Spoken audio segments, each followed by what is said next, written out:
So Nancy got her start as an auditor, and you may not know, but she actually worked at American Airlines for a number of years. She also spent time at two of the big 8 accounting firms. She is the proud parent of 3 daughters. They've moved all over the place. We've got San Francisco, we've got Seattle, and then we have Dallas.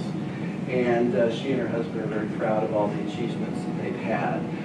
She is an individual who is very closely tied with the Catholic Foundation, and you'll hear in her story about the process for grant writing, all the things that she has done and will help you out. We will make her handout available to you. You'll see it here on the screen as well.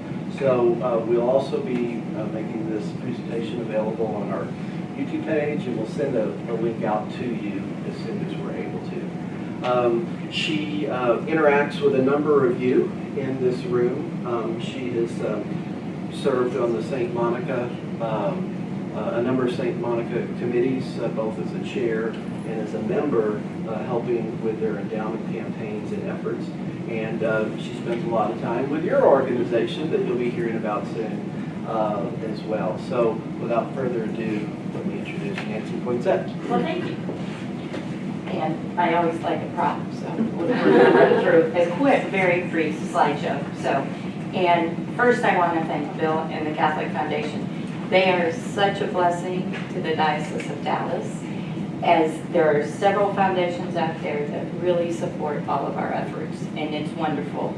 So a grant is a way to match your passion for your nonprofit to funding. And I think we all work for nonprofits or have our hearts with nonprofits and have a passion. So this is a way to funnel your passion into something concrete that you can do to support your organization. So this is, I'm an accountant. There's some numbers in here, but a lot of it is also a very good and convincing sales job. So without further ado, I'm going to see if I can figure out. So how to write a grant, and I'm going to go through this relatively quickly. So the first thing you need to do is you need to plan. So there are 2 major projects that you can get grant funding for. One is $150,000 or more. That is a major project. Requires, if you're in the diocese, the bishop approval, committee approval. It goes through the same application process as anything under 150, but it just has some extra steps. If you need help with that, there's people at the diocese, myself, that can help you navigate those waters. But it's the same process, so we're just really going to talk about projects today. So, the first important thing about projects is when you're looking at a project, it needs to be crucial to your mission, okay? It can be small, it can be big, but it's got to be crucial. The other thing is, it needs to be urgent. There's a little trick to the urgent in that being urgent, you're not going to get funding for 4 to 6 months.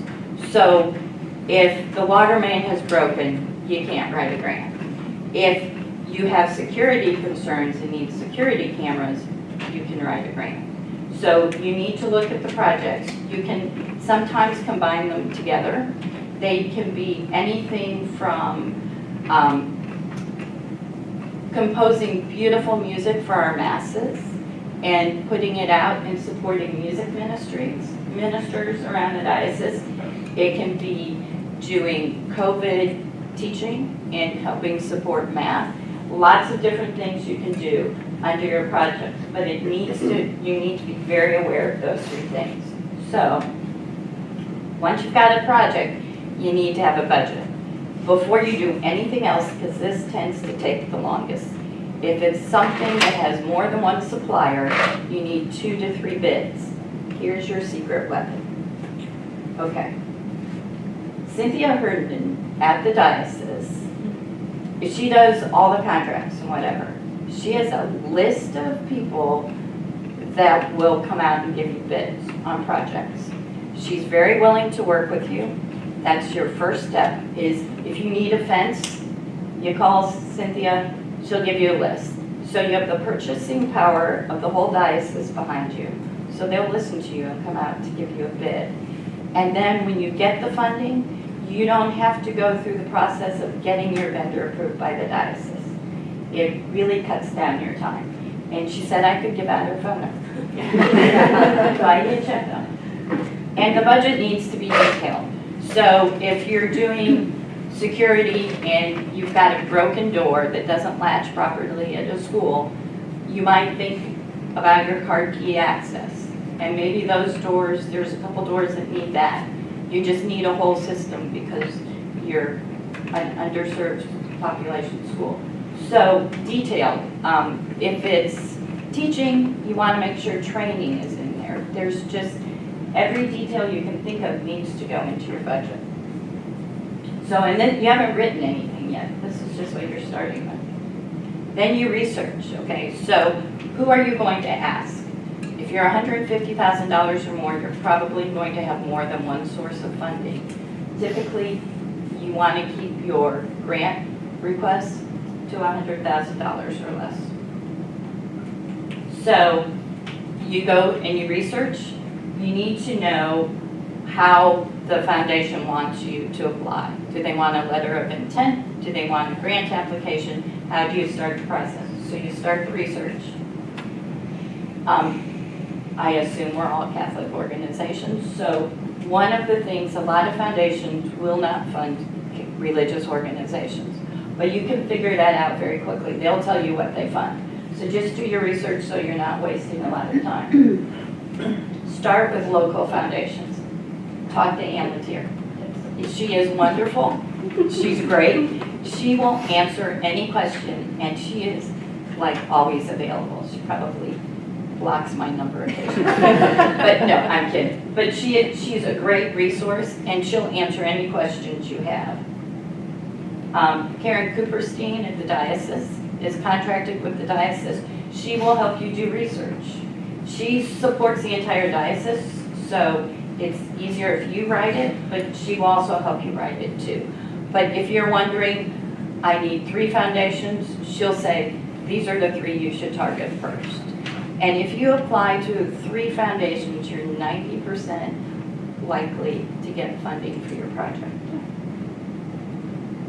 And then if you're a number geek like I am, every foundation, not religious foundations, but every other foundation has to file a tax form 990. So Communities Foundation, Kennedy Foundation, Westerman Foundation, you go to Section I and it lists the grants and who they've given it to. So it tells you how much they've given to projects and it tells you who they fund, which is very helpful so you'll know if you're in the sweet spot.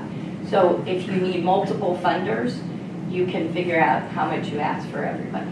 And just realize foundations rarely give you 100% of what you ask for. So now you've got it all planned.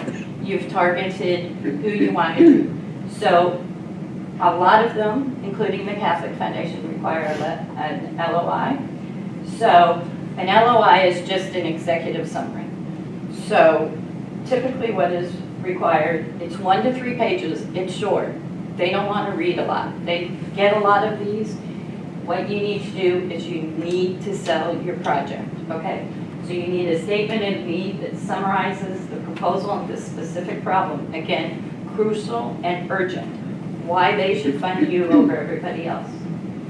You describe it, and if you can, the impact on the community. We're going to serve 450 underserved children in our community as well as their families, and there is no other school like us in the area. The outcomes, what are you trying to do?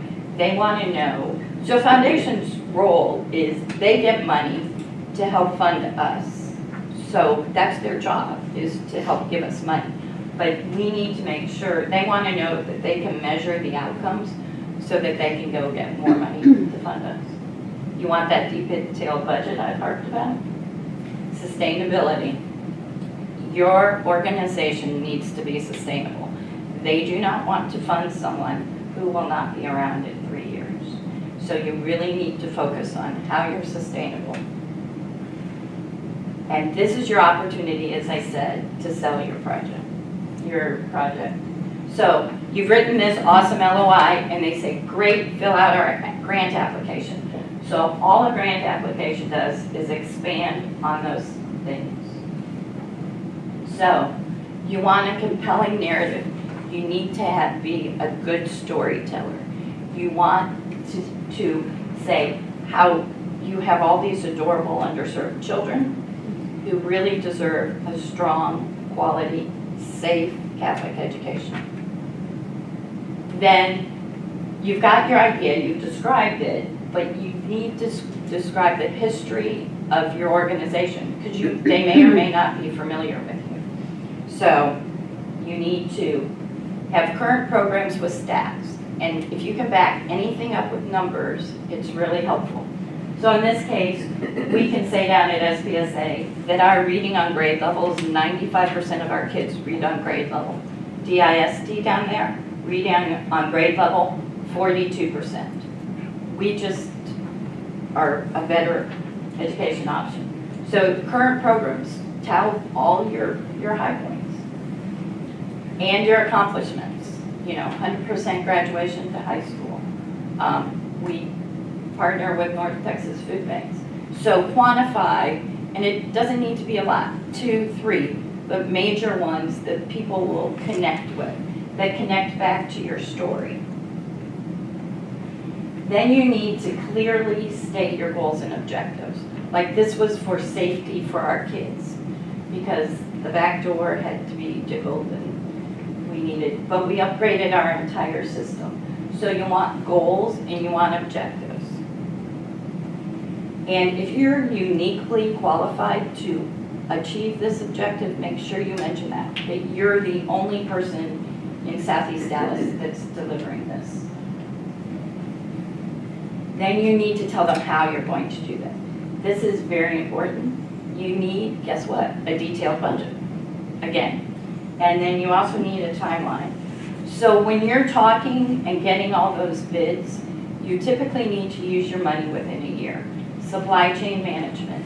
So you talk to your 3 bids, you find out they can build a fence, but they can't start for 3 months. Well, you need to know how long it's going to take and that they can actually do it.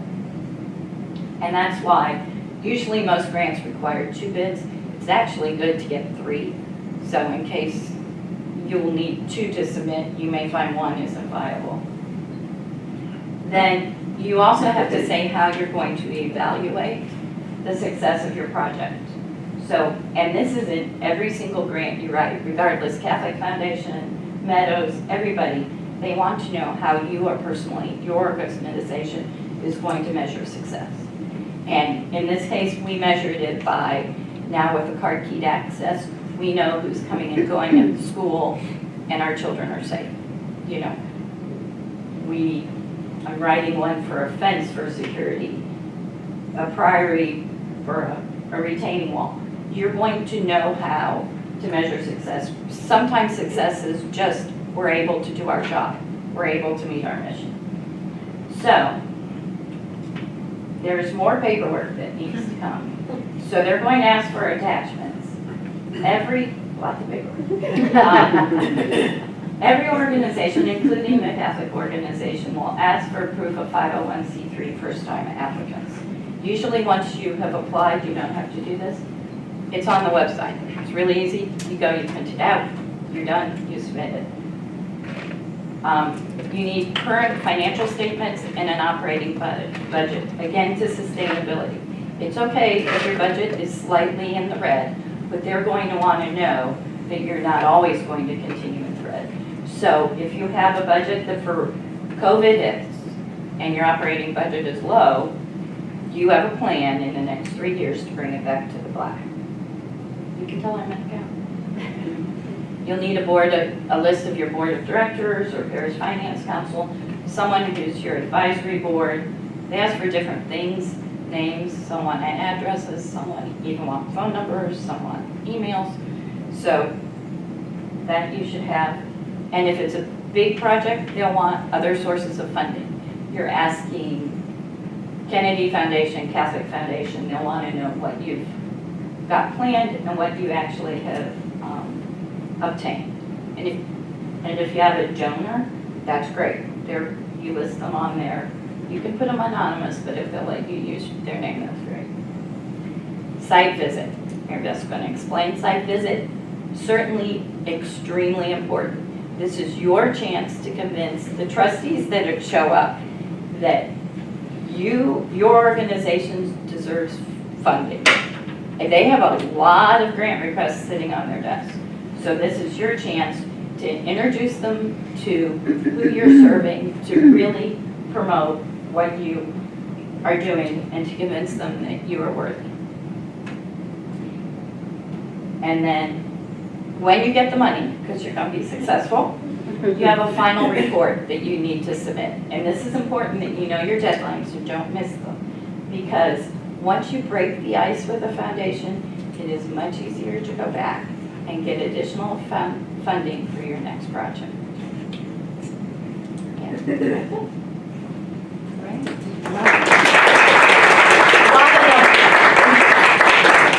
Thank you, Nancy, and we'll have follow-up questions, so again, keep those in mind. We have water, coffee, juice, the snacks at the back of the room, so make yourself at home. Mary Beth Marchioni is a consultant for the Education Group. It's a national group that offers coaching and conducts searches for private schools. For those of you who are on LinkedIn, I'd encourage you to follow her, because if you do, you're going to see that she's already been in your new role posting about some plum opportunities and roles that are available. So those may be opportunities in the education realm that you want to share with a family member, a friend, an associate, and it might be yourself too. So I think if the posts that she's been doing lately, her new role, are of great interest on LinkedIn. She has over 40 years of experience in education. She recently retired. As I mentioned, she was president over at Bishop Dunn Catholic School. She began her career in college admissions, first at Marymount University in Virginia, and then at Georgetown University. She worked in college guidance, admissions, both at the Pembroke Hill School, that's in Kansas City, Missouri, and Park Tudor School in Indianapolis.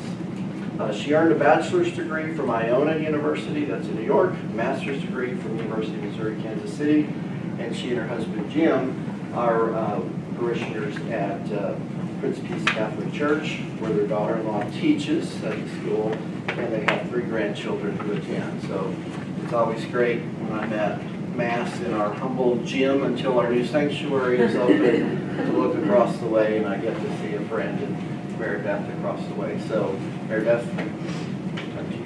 Thank you. Thanks for having me. Catholic Foundation has been so good to Bishop Dunn, and I learned so much in the years that I was there. People who would come over and help us really make our projects come to life, and we were just very fortunate. And so I'm appreciative to be asked, and it's great to be able to be here. So, as we all know, people give really for 2 reasons. They buy into the mission. There's something about the mission that speaks to their heart. But they also can visualize how their support can make a difference, the impact that their support can have. And so my focus over the years has been to try and build relationships, and then to be able to demonstrate what the impact is of a support. So not just what we need, but as Simon Sinek writes, the why of the project.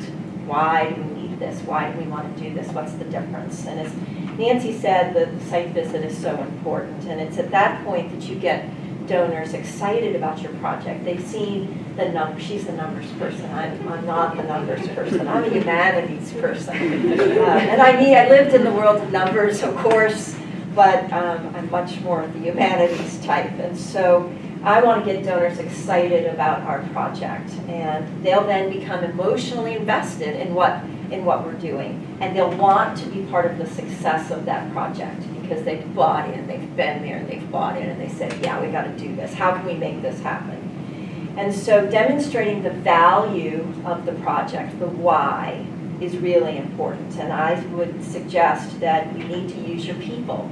So if you're at the University of Dallas, you're using your students, you're using your faculty, because those students and those faculty are going to show that there are limitless learning possibilities They're going to demonstrate it. They're not just going to, it's not just going to be me as the head of the school or the head of the organization talking about it, but your people are going to demonstrate your why. And I can't really understate the value of that. So rather than just having administrators talk about a grant proposal, use the recipients, the students, if you're a school. And my first exposure to this came as a college student.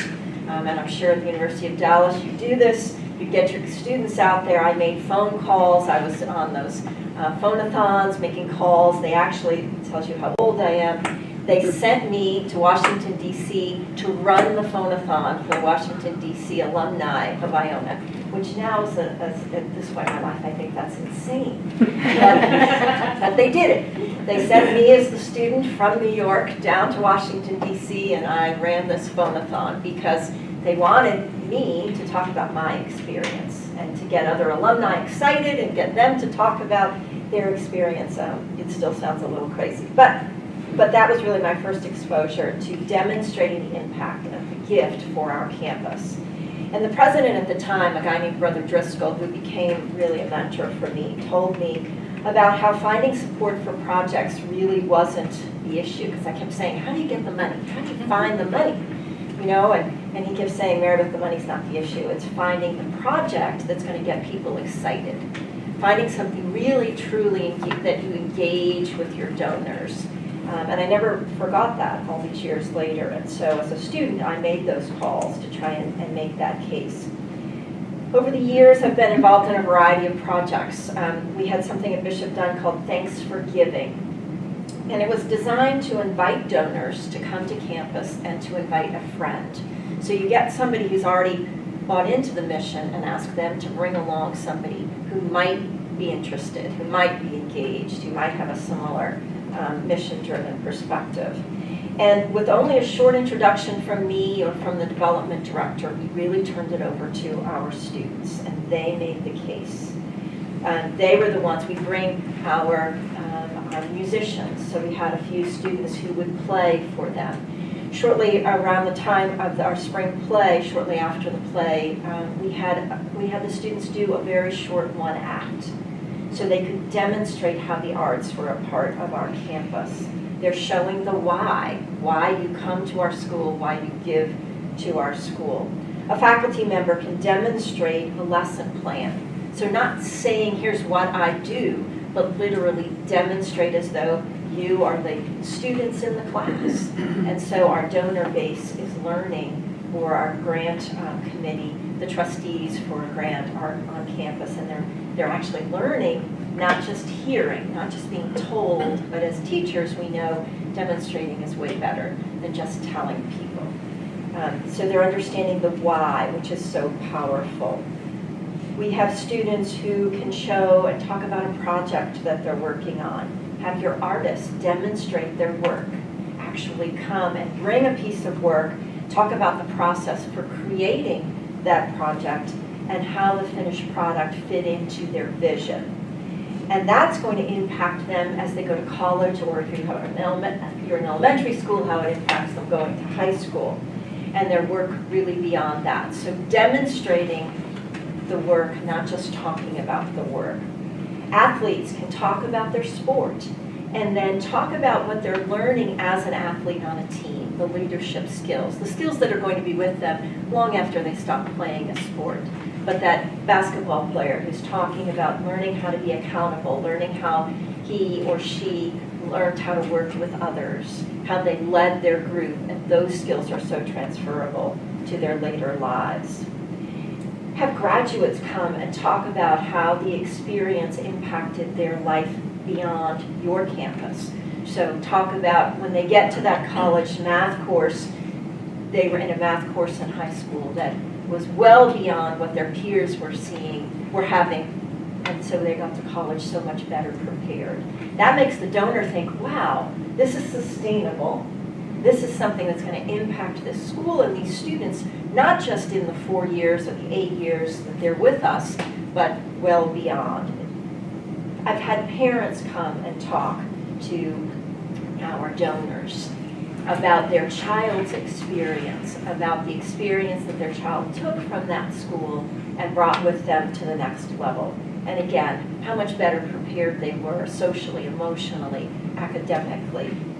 We've had parents come and talk about to the foundation, to the committee, talking about how when their child went to visit a college campus, they met with the dean of the particular school their child was interested in, and the child was telling them about their experience at our school, the courses they took, the extracurricular experiences in that discipline, and the dean looked at the kid and said, you don't belong here, you really need to go to that bigger school down the way, because you've already taken all the courses that we're going to offer you here. And that is very impactful to that site committee, because they understood that, wow, this school is doing something that's really having an impact on this child. You can use visuals to demonstrate how the grant will make a difference. You can bring your donors to campus to meet with teachers, to hear from them how the initiative will make a difference for them as teachers and also for the children. So if your teachers are desperate for new technology, for new laptops, let's say, and they're using their cell phones in the classroom to try and help the kids, that can, by telling that to this committee or to a donor, you're really going to say, wow, these teachers have thought about how the technology is going to work in my classroom, and then show how it makes a difference. Demonstrate again the why. The kids, the parents, the teachers, they all create the real excitement among your donor base. And then at the end, after your grant, hopefully, again, you're successful, you've bought whatever it is you're going to buy, to bring those donors back and ask them to bring a friend, because now you're saying thank you and you're beginning to build for the next project. And then have those kids and those teachers again demonstrate what it is that this project has done for them. So not just again me saying thank you, let's have lunch, which obviously we do and we need to continue to do, but to bring them back to campus and to demonstrate how their gift has made an impact on our school.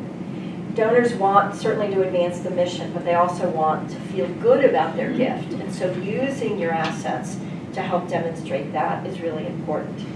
And so now as a consultant, I'm working for this group called the Education Group, and we're looking for administrators to serve in our schools. People who have had these experiences, who have worked with students, have worked with faculty, and who have helped the institutions grow.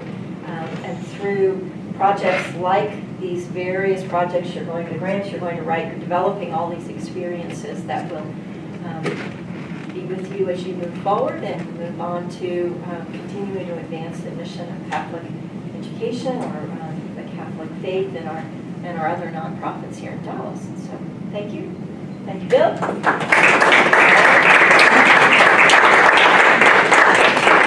Then we'll come back to questions, and again, make yourself home to the snacks and drinks in the back. For those of you who know Monica, she likes to put the fundraising. She has a passion also for working with teams and bringing the community together. She's the newly appointed Director of Alumni and Donor Relations at Bishop Lynch High School. So today is September 6th. September 3 was a very, very, very important day in the history of Bishop Lynch because they celebrated their 60th anniversary.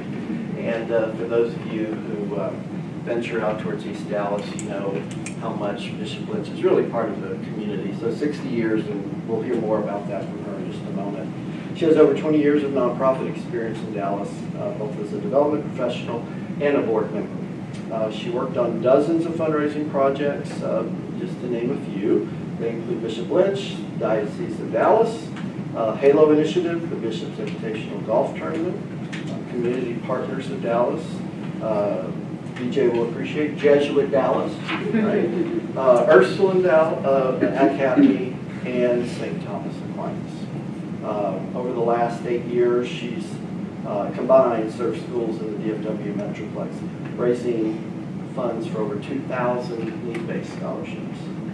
She holds a bachelor's degree in management from the University of Texas at Austin and an MBA in management with a concentration in human resources from the University of Dallas that receives quite a bit of funding from the Catholic Foundation and many of our donors. So, All right, well, thank you. Thank you, Nancy and Mary Beth, for sharing your expertise, and thanks to the Catholic Foundation for having me today. I'm excited just to be here with all of you. Like he said, putting the fun in fundraising, the last 20 years I've been working with event fundraising. And basically that's bringing your donor base together to celebrate all of the things that you can do together. In the last several event fundraising experiences, I've been raising scholarships, and 2,000 scholarships to date for students here in the Diocese of Dallas. So it's been very rewarding for me to personally do that, but also to bring the community together and to see that all develop, to see the community, the teams develop, the friendships develop. So my background is human resources. Kind of interesting that I fell into this area. I did spend 7 years implementing HR databases, and I think that is where I have gained great skill in this area. And so my tips to you, keeping the fun in fundraising, are twofold. The first one is leverage your technology. I have seen that time and time again. You have an event, you forget about the event, the next group comes, starts the event, and they forget about all the data that the previous event team. So you have to basically have someone keeping track of your event data and your donor and your volunteers, so you can keep a history and grow that. We have used multiple databases. I mean, just simply Excel can really help. Razor's Edge, we've used that through the Diocese of Dallas and at Bishop Lynch. Two of the newer platforms that I've used, One Cause, and it really helps with our auction galas.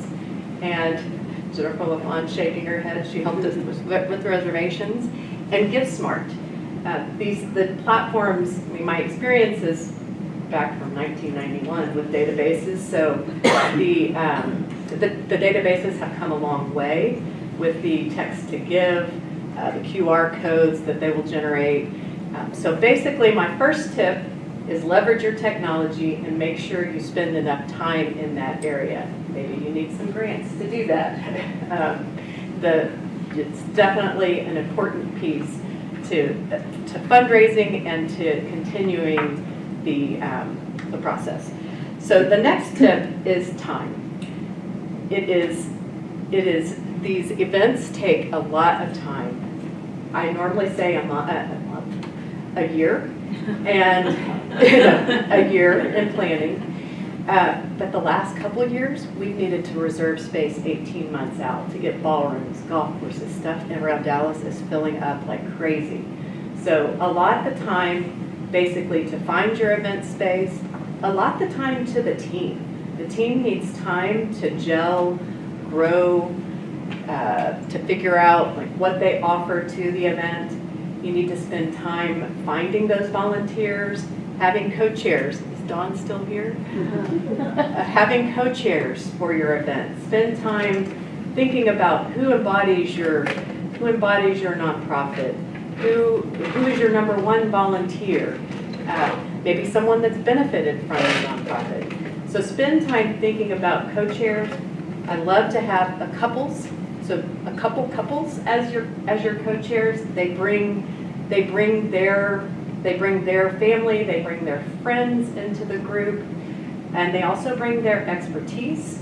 So it's important to have co-chairs and sometimes add extra co-chairs. This year for our 60th anniversary for our Legacy Gala, where we have added 2 alumni chairs, Kathy and Matt Nevitt, class of 73. I know, and so yes, we're excited to have some additional co-chairs added.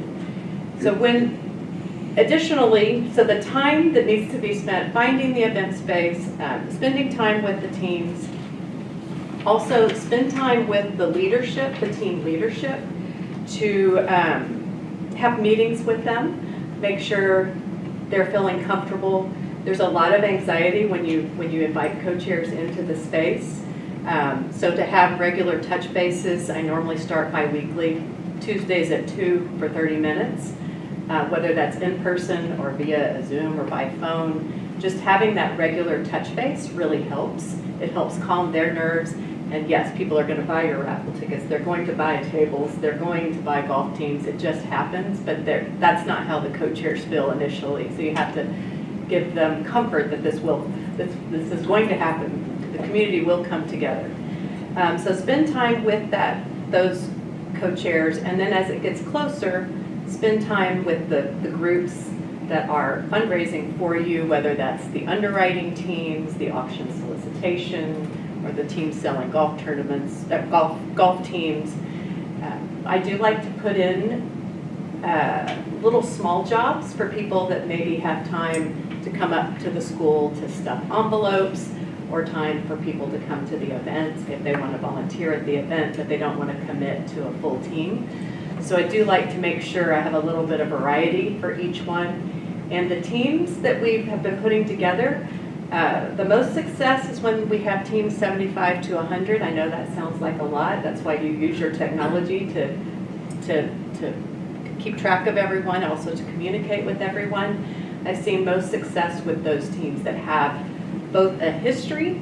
So we keep some of the committee members on each year, and then some will choose to roll off. They're either graduating from Bishop Lynch, their student is graduating and they're ready to roll off. But it is really important to keep some of that history, to keep some committee members there that have some history. And then basically, you want to make sure the team is spending time in the fun to-dos, not in the nitty-gritty contracts, insurance, whatever you need to do to make sure the event is pulled off. So I do like to make sure that part of the icky part is in my lap, and that the team is having fun. If it's the auction solicitation team, when they're out at a restaurant, they can ask their favorite restaurant for gift cards, or just do the things that are fun, to keep it fun. If this is their volunteer time, it is not their job. They are volunteering for you. You want to keep it fun, interesting, rewarding at the same time, but just be very cognizant that this is their volunteer time. I like to give small jobs to the 100 people, small, concise jobs, so they know exactly what they're expected to do. We expect you to sell 1 table to the event. We expect you to get 5 restaurant gift cards. Something very simple that's very, very doable. Okay, let's see. It's very rewarding to see the end product, to see the event happen, to have everyone together smiling and having fun. And for the last Legacy Gala, we raised 150 scholarships. So to see the room celebrate that success, I do always want to take time after the event to thank the volunteers, the committee, obviously the donors, for their support. And I think the time that is required, I mean, one of the fundraising, thank the donors 7 times. I mean, to do that, thanking them multiple times is important. So to take time to do that. And the final, I think, piece of any of these events, you will sell dinner with the bishop or dinner with the president. And to follow through with those events, it just takes a lot of time. So I think my takeaways are spend the time to keep it fun and fundraising. It's been very rewarding in the past, I guess, 20 years doing this. Most recently, on July 5th, I was asked to move over into the Alumni Director and Donor Relations role. I'm very new to this area, but I feel like my past experience working with the donors will help. We have over 13,000 former students at Bishop Lynch. I'm excited to have Molly Carter here. She's on our senior leadership team, Director of Enrollment Management. She oversees our admissions. I'm excited to work with the former students, the students that are now here at Bishop Lynch, and I feel like I'm now the Match.com of donations. To plug in people with Molly, to fund scholarships, or buses. We need 4 new buses. So I'm very excited to use my expertise. I do rely a lot on, I think this book speaks to me. I'm not sure if you've ever read this book, A Spirituality of Fundraising. I have extra copies if anyone's needing a little inspiration. I like it's basically people helping people, and it gives you the inspiration to do so. So please feel free to grab. I'm also open to brainstorming with anyone if they're interested in the event planning role and how to help you. Please give me a call. Love to go to lunch. Also, I would love tips on the alumni director role. I've met with Claire Webb. I think it's a great way to learn about the community, and I think that's it. I think that's it. Thank you, Molly. Okay, thank you.